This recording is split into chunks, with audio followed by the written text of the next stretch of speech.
Good afternoon. Happy Saturday. It's Freddie Vasquez. This is Basement Politics Unfiltered, Saturday afternoon special. Good morning, good afternoon, or good evening, depending on what time you're watching. Thank you for joining me. Thank you for watching once again. I am Freddie Vasquez, and you are tuned into Basement Politics Unfiltered, the weekend review.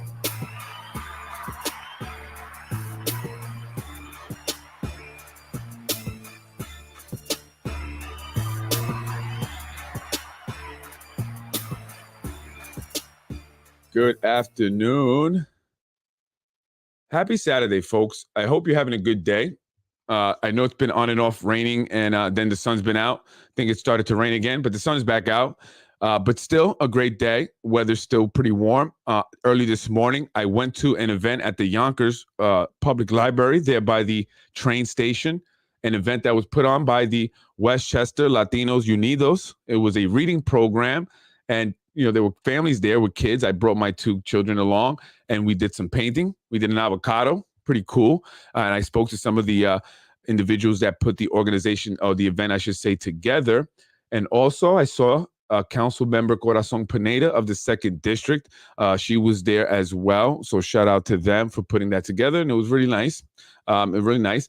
I wanted to just kind of recap the week and a little bit what I spoke about in the past podcast over the week. And I wanted to start off with the most recent podcast yesterday, or the day before, I should say. I spoke about the desegregation case of the 80s, the late 80s.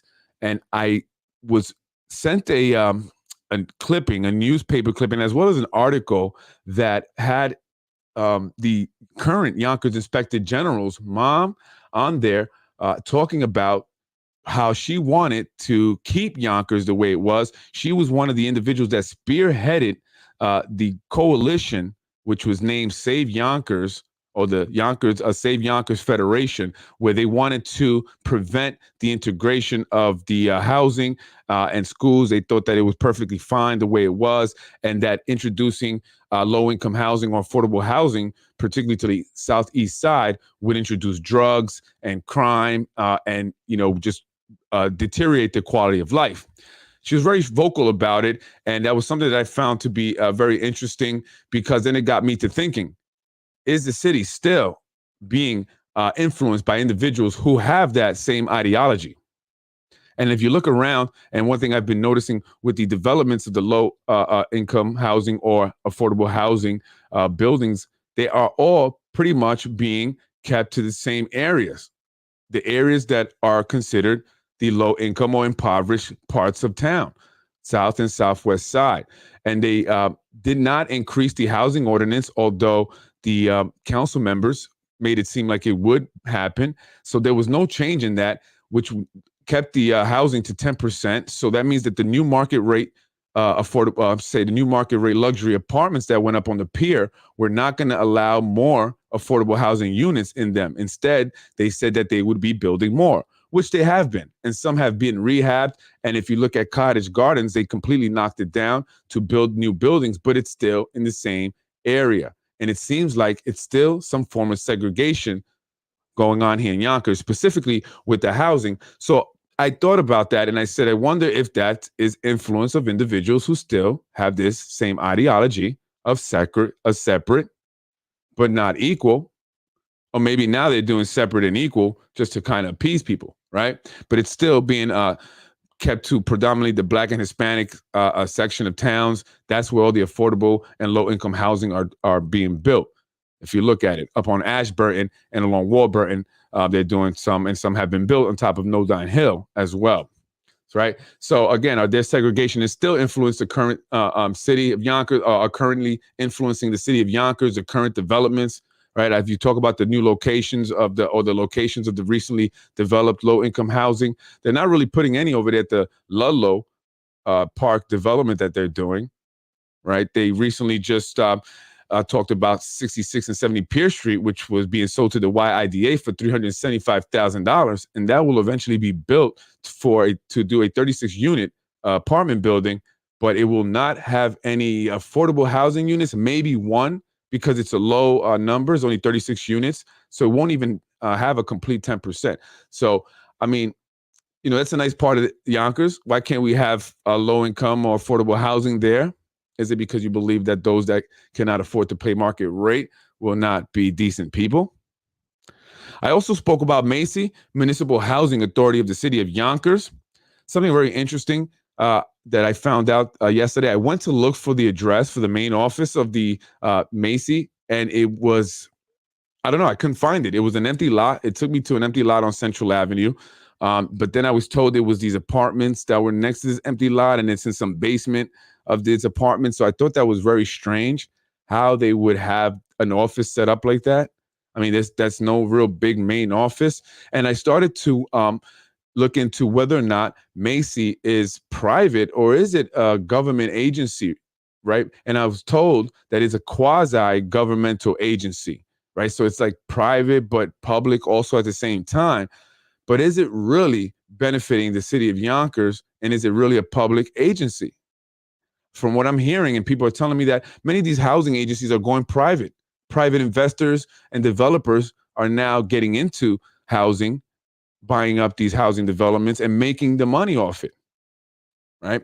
So hopefully, if that is the case, maybe they'll start to make them nice. I don't know, if leases are going to make money, like I always say, if you're going to benefit, at least, help others benefit. Do nice things for others. Then you won't have so much flack, right? So I'm trying to look into that. I'm still going to, do my research on that. I will be speaking more about it. But again, who profits? I want to just share my screen here so I can show you something that I, in my research, somewhat, not all the way complete. But here's MHACY. What you're looking at is something I found online. It talks about the key people for the municipal authority for the city of Yonkers, municipal housing authority for the city of Yonkers. You have a gentleman by the name of Joseph Schuldiner, is the executive director currently, according to this. I'm not sure who that is. I haven't heard of him.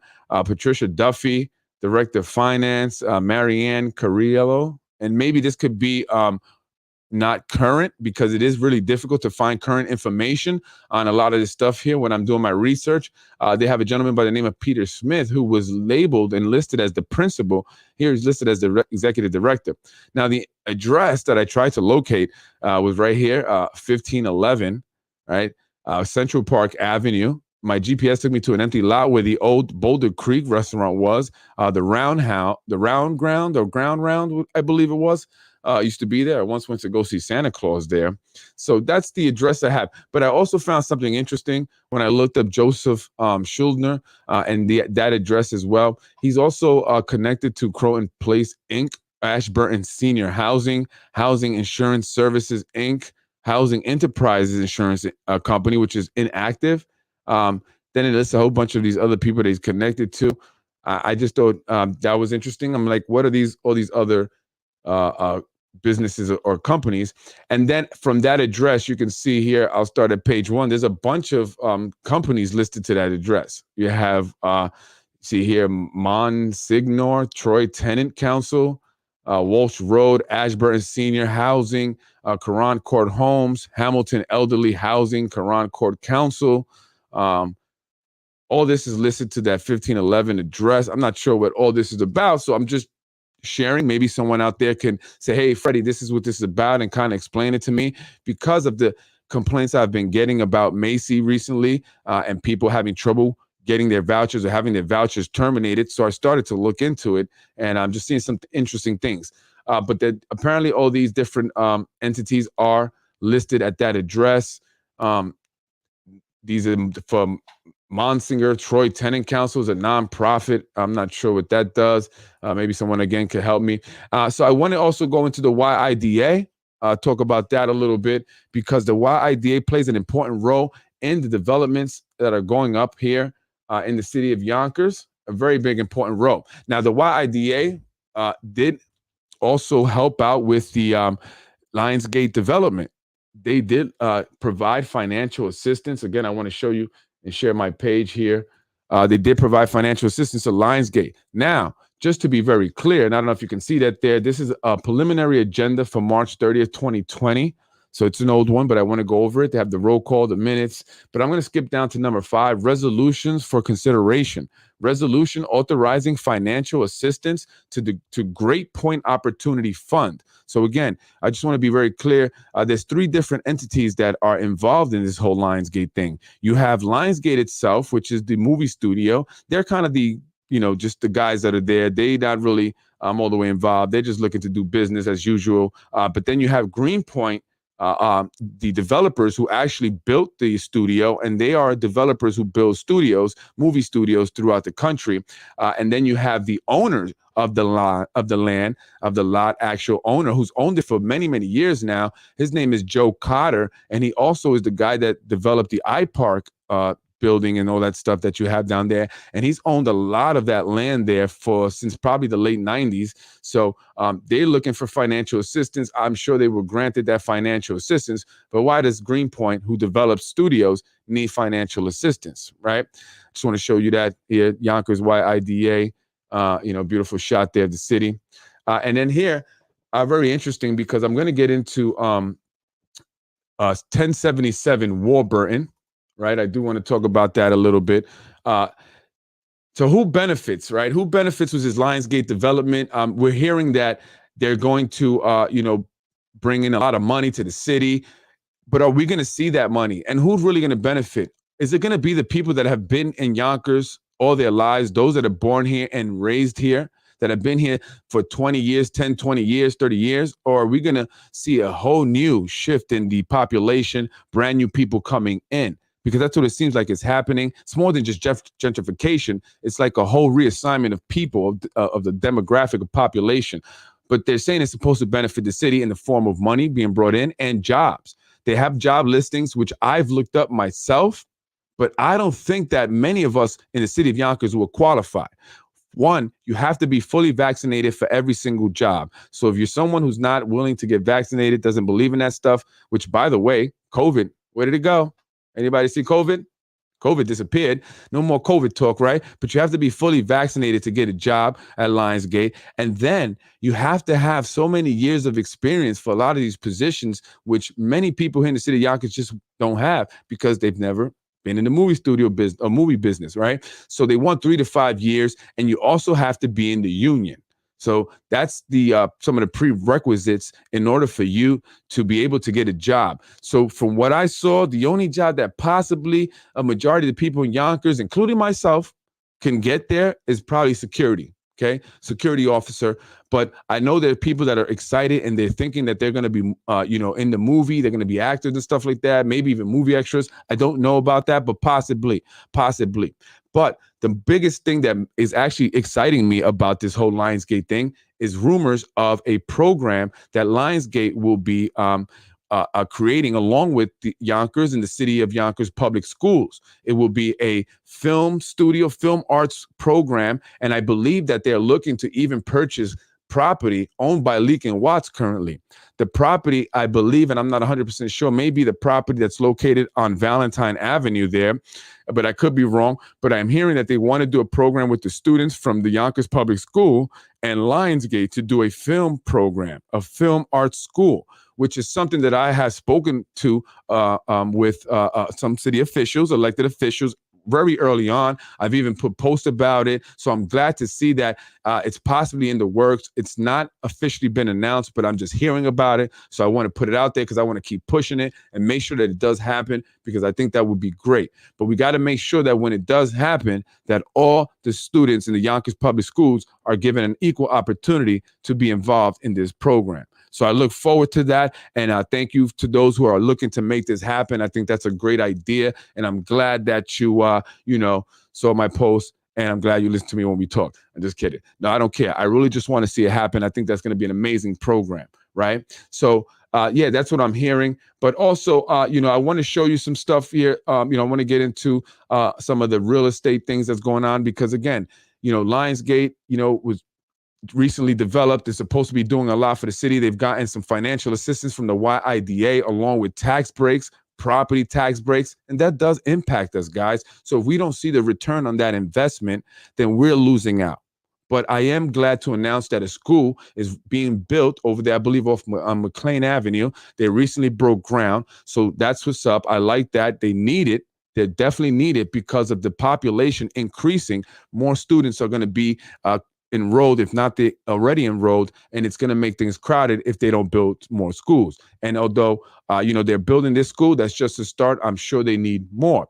So it's good to see that happening. But they need to focus on it just the same way they focus on these developments, right? And really making sure that those things are built, right? So I want to just look into the YIDA and also the minutes. It's important that we look at the minutes. We know what's going on, and we see, the individuals who are involved in our city and why the decisions that are being made are made. While the school is a great move, and I think that's something that needs to be done, and that's excellent. There are other things that happen that we have to be careful of and we have to watch out, right? And that's individuals circulating and rotating in similar positions. So I just want to go over this really quick minutes and agenda for the City Council meeting here and show you something really quick, the yellow paper here.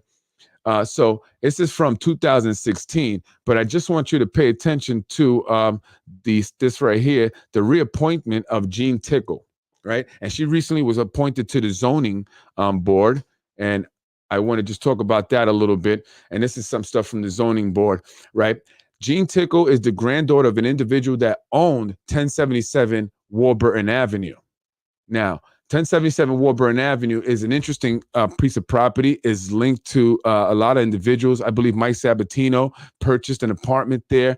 But then there's some confusing things because I thought almost that he purchased the freaking building from some of the stuff I was getting. But I don't know. I'm trying to, kind of figure that out and filter it out. But it's very interesting. It has a lot of connections to, elected officials. Again, the granddaughter of the owner of that property, or Jean Tickle, was recently put on the zoning board. She's been rotated from different positions. Now, I want you to look at this stuff here. This is the agenda for the Zoning Board of Appeals, March 5th, 2021, right? And I'm just going to go down to some of the interesting one. Here you see area variance, Andrew Romano, Esquire, on behalf of Orchard Street LLC. I believe Andrew Romano is the brother of Dan Romano, but I could be wrong. Dan Romano was a city court judge, won last year, I believe, or maybe the year prior. For that position. He's one of the individuals also that utilizes the services of a gentleman by the name of Zahi Jarris Precision Strategies. Now, I was told by somebody not to say that because you're bigging him up and he has a big head, he has a big ego, Zahi, and you're just making him sound good, and you're going to give him more business. I'm not trying to make him, sound good or get him more business. The reality is that the guy wins, however it's done, a lot of the times it's not done, the right way. And eventually that's going to blow up in somebody's face. Another variance here, number 5727. I just thought this was interesting because I have spoken about this property, 66 Pierce Street and 70 Pierce Street. Back in March, in the area variance, they went up in front of the zoning board. Andrew Magnalia, or whatever, of Ginsburg Development. Ginsburg has been talked about a lot. They are heavily involved in a lot of what's going on in the Ludlow project. I believe they also wanted to do something over there with the old power plant by the JFK Marina. But they had something going on here. Andrew Andrew of Ginsburg Development showed up on behalf of Pier LLC, 70, owner on premises known as 70 Pier Street, which I thought was owned by the Yonkers Parking Authority. And they just recently voted to approve the sale of that property along with 66 Pierce Street to the YIDA for $375,000. So I just was confused about that. Maybe somebody can clear that up, why it said that Pier LLC is the owner currently when I thought it was the Yonkers Parking Authority. Again, you see Andrew Romano here. So these individuals go up in front of the zoning board and they plead their case for whatever property that they're looking to make changes to on behalf of maybe the individual himself or someone on behalf of them. A lot of times, if you get the right person to go up there on behalf of you, you're going to probably get whatever you want through, right? That's just how it works here. And I've spoken about that, depending on the individuals you use, a certain architect, certain contractor. And, if you pay a certain amount of money to a certain individual, you'll get permits issued right away. And maybe that's why mines have not been issued right away, because I refuse to pay. I don't pay to play. You know what I'm saying? That's just how I am. So anyway, but that's just something I think everybody should look into. It's very important to understand this stuff. This information is here for a reason, and I know it's not promoted because they rather probably you not look at it, right? But that's what it is. So going back to permits and how it works in the city of Yonkers, from what I've been hearing and information lately, if you pay $2,500 to $5,000 to a certain individual, you will get your permits issued with no problem. A woman was recently shaken down on the southeast side when somebody, actually, let's just put it out there, Councilman John Rubel called on her, and the building inspector was there on Monday. And then she was told if she pays $2,500, she won't have no issue. She was pissed off about it, but she paid, and now she has no issue. She did keep a track of it, so be careful. Yes, he is his brother. Okay, cool. They are brothers, the Romanos. So if you use Andrew Romano and you go up in the variance, that holds a lot of water. That holds a lot of weight, I should say, right? Because his brother, city court judge, connected. You have Zahi, who backed Dan Romano and his campaign. And we know what Zahi's all about because according to sources, Zahi is the individual that has his pay-to-play scheme up in the building department. But I thought that was supposed to be taken care of when they hired Sam Borelli, right? The Mr. Manager guy who was hired in order to shape things up, whip things into play or whatever, get things going there at the building department because there was so many issues. So he's supposed to go in there and change things. It was, I believe, Council Member Mike Breen who introduced legislation to actually reduce the requirements that would be needed for someone who wanting the job, the position of the commissioner of the building department. And so I thought it was interesting that the reason they did all that is because they wanted someone who was a great manager. But was Sam Borelli a great manager? Before I get into that, I want to talk about a lawsuit that's currently going on. This was in the this is from Yonkers Newswire. Brian Harrah, Mount Vernon contractor, has been trying to collect a debt for 8 years and is trying again. Westchester Stucco Inc. sued Sam Borelli Jr. of Yonkers for $60,000 in March 22nd in U.S. bankruptcy court in White Plains, where Borelli has filed for Chapter 13 protection. Westchester Stucco argues that Borelli, as head of the now defunct SVB Contracting Inc., should not be allowed to use bankruptcy to cancel debts because he made unauthorized, illegal, unjustified payments and applied them for the purposes other than paying the claims of subcontractors.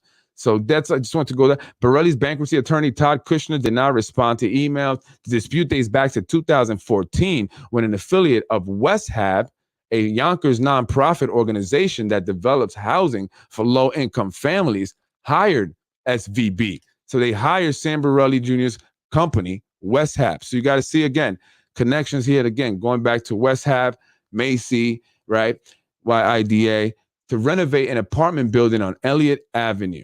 So he has a history. Sam Borelli's being sued currently, doesn't apparently pay his bills, but he thought it would be a great commissioner and more importantly, a great manager. But is he a great manager?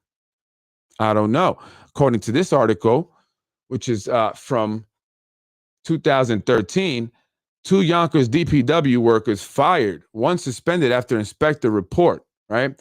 The Yonkers Department of Public Works and its employees are again the target of a scathing watchdog report for the second time in recent months. Issued last week, a 6-page report by Inspector General Kitley Colville outlines a litany of workplace abuses by DPW employees. Now, this is something that we still hear goes on. The misdeed ranged from employees speeding in city vehicles, guys, slow it down and stay off your cell phones, and working less than 8 hours per day, to working second jobs while still on city clock, something that people have been telling me for a while now.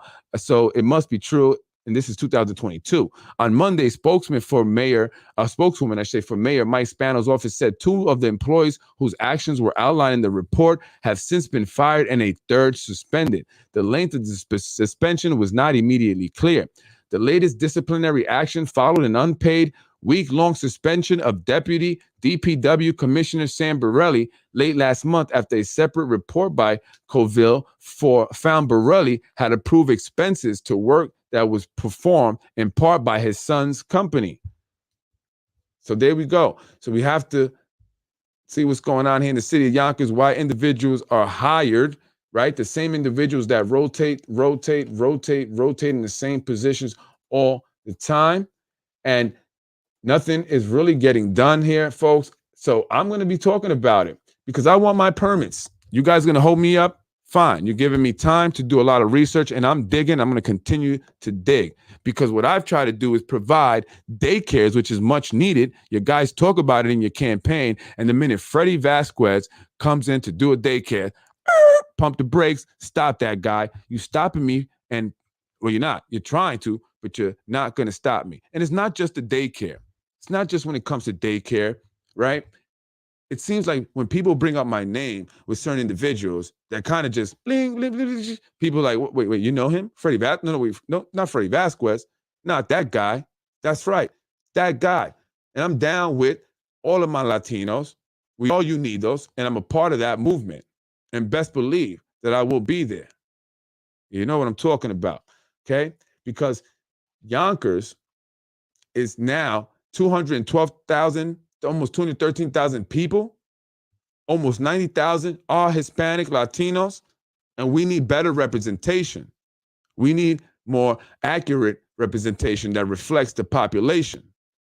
So we are coming, and we do not need to go through any gatekeepers. No, absolutely not. Individuals in the city of Yonkers who think they are the gatekeepers of the Hispanic community here. I don't think so. I don't think so. You're not going to be the gatekeeper just to benefit yourself and those who you love and care about or may do favors for you. It's over for that. Stop telling people that, okay? Because individuals, this is what they do. They make themselves, this individual that you have to go through because they tie themselves to elected officials, people that are important, that can make things happen. So now they become, important in their mind, and they feel like they're the gatekeeper. You got to come to me if you want something done. No, we're going to expose that because the only thing you're getting done is getting jobs for your family. Why did the the Hispanic Chamber of Commerce reach out to me and say, hey, Freddie Vasquez, as a Hispanic, as a Latino, trying to put up a business here, one that's needed, especially in the Latino community, one that has hired Latinos. We provided Spanish-speaking services for our community, for the people of our community that's very much needed. And you didn't reach out and say, hey, we want to help you. We're going to write a letter in support of you. Why? Aren't you the gatekeeper? Aren't you the gatekeeper? Why does everybody that is your relative or related to you somehow have positions in the city? Police officer, Lionsgate, studio movie, city liaison, right? Involved with the schools and the charter schools and all that, and Hispanic Chamber of Commerce, trying to get your family elected, yet you're not really helping other Hispanics. It's crap. It's very much crap. You're absolutely connecting the dots. Well, I'm going to keep connecting because they're giving me a lot of time to do it. I wish I should have been busy opening up my second daycare, but since you want to hold me up, you're giving me the time to research. And now a lot of people are coming out and they're giving me information because they know Freddie is real and he's going to put it out there and he's not scared to do that. So please email me. Don't be afraid. I know some of you have reached out to other people to go through. No, come to me. You'll be anonymous. politicwithfred@gmail.com. politicwithfred@gmail.com. Create an email account, a Gmail, call it. I'm going to give you information, Fred@gmail. That's, and email me. Don't put your name on it. I'm not going to put your name. It's going to be all anonymous. And it's over for that giving money to certain individuals only. right? You're not going to ice me out because I'm going to be as vocal as possible. And I'm going to get even louder and I'm going to put even more stuff out there. Yeah, the stuff you don't want nobody to be talking about. And you can say whatever you want about me. Let's go. Business for business. You want to do that? Let's go. I don't care. There's plenty of money in Yonkers, but it's wasted on the needs of the elected officials and not the people. Absolutely. Absolutely. They're getting a lot of money from the state, from the federal government. And much of it is going into giving these developers breaks and financial assistance. And if they do something for the community, they go to the same individuals who think they're the gatekeepers. You're not the gatekeepers. Okay? You're not the gatekeepers. I know who you are. Your daughter running for elected for judge. Not the gatekeepers. I remember you telling her to wait in line. How do you tell your own family member to wait in line? It's not your turn? Huh? I would never tell my child that. You want to run? Run now. We're going to do it. That's the game people play, right? You got to wait in line. We're the gatekeepers. We're going to decide who gets to open up a business and who doesn't get to open up a business. Is that how it goes? Because the other Hispanics are tired of it and we're coming. And you can't stop us. The gate is going to be, we're going to rush right through them gates because we need better and more equal representation. To all the Latinos, to all the Hispanics in Yonkers, especially those looking to set up businesses and really establish themselves and succeed. And it's not about race. I'm not making it about race, but I'm just saying that we need to have more representation. Our voices need to be heard. And this is about making it fair for everybody. For those that are getting crapped on, whether you're Hispanic, Black, you're seniors, how dare you get mad because they put a senior park and a facility instead of a dog park?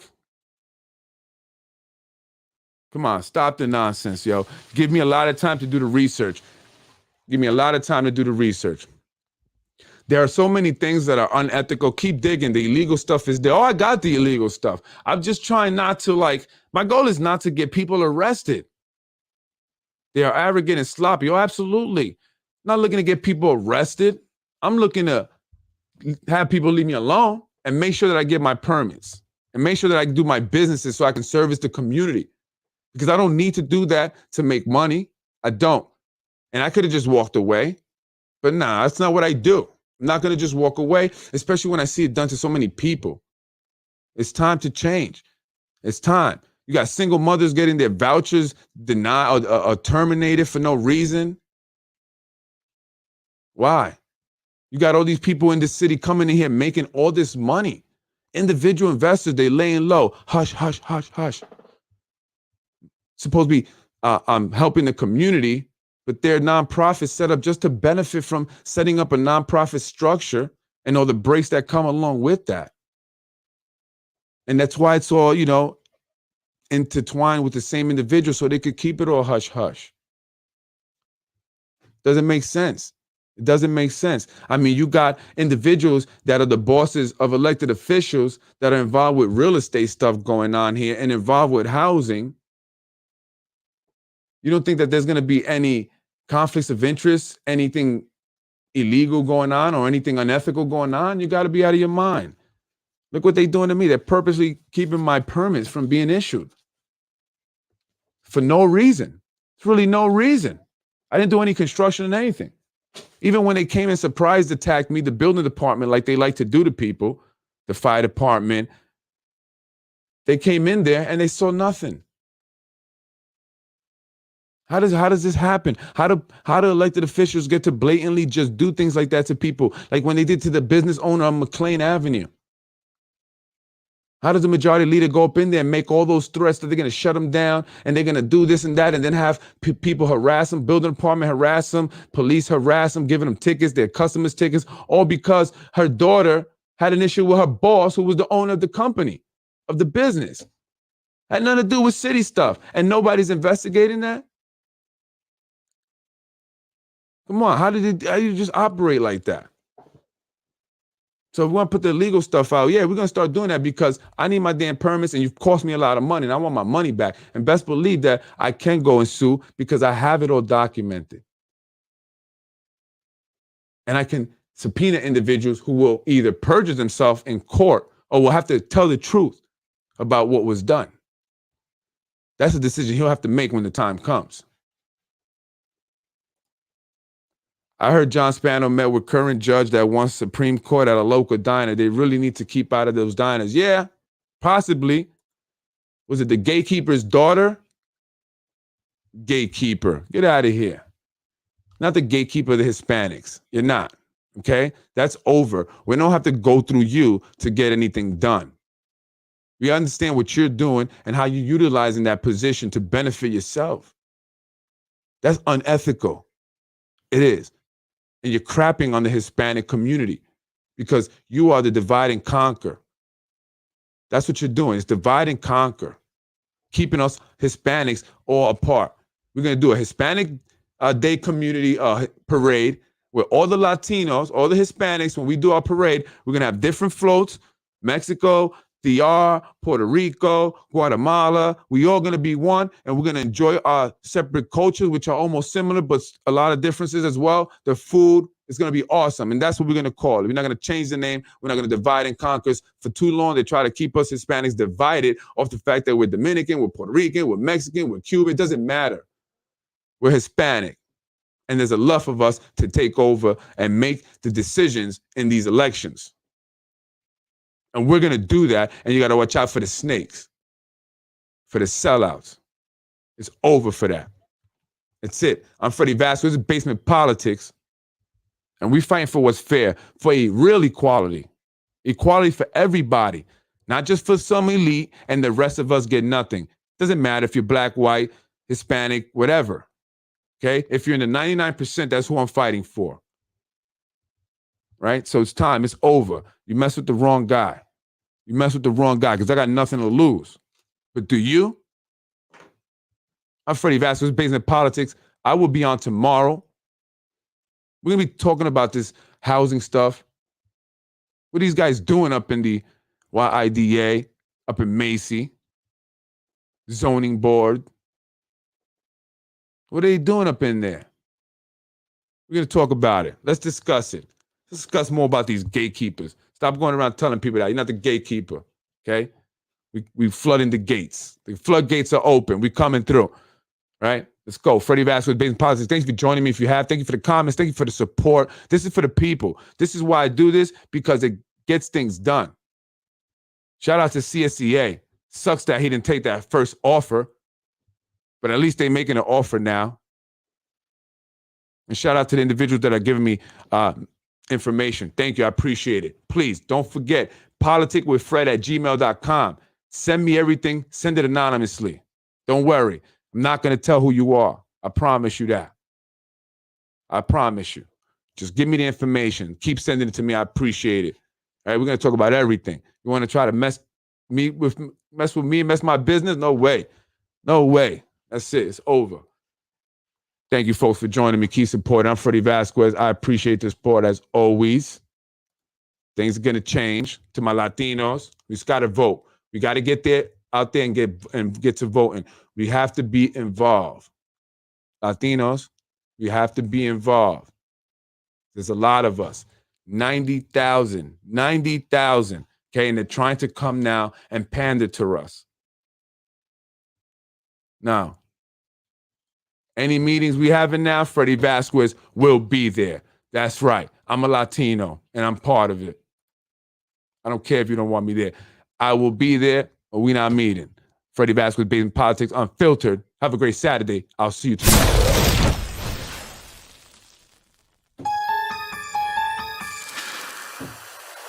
Freddie wins. I am Freddie Vasquez. This is Basement Politics Unfiltered. That was your weekend review. Folks, I do this for you. I do this for the people. Transparency, I put the information out there. I'll let you know what's going on. I sacrifice myself to make things better for you, so I need your support. We're going to flood those gates. We're going to crash right through the gates.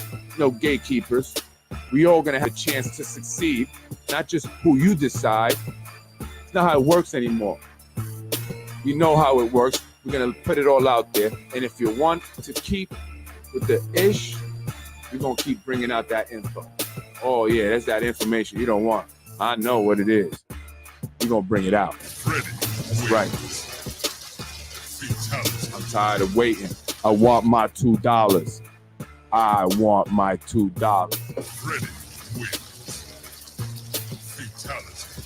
Over for the sellouts. Don't want people representing us that be stealing turkey, toys for tots and all that. Kids need that stuff. Telling people you're gatekeepers? Nah. You're not gonna hold me back. You're gonna hurt my business. I want my money back.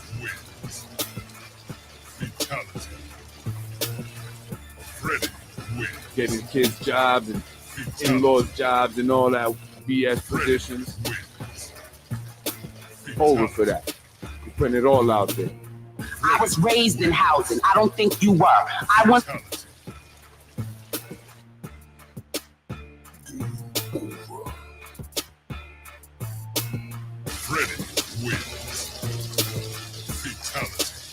I want my $2. I want my $2.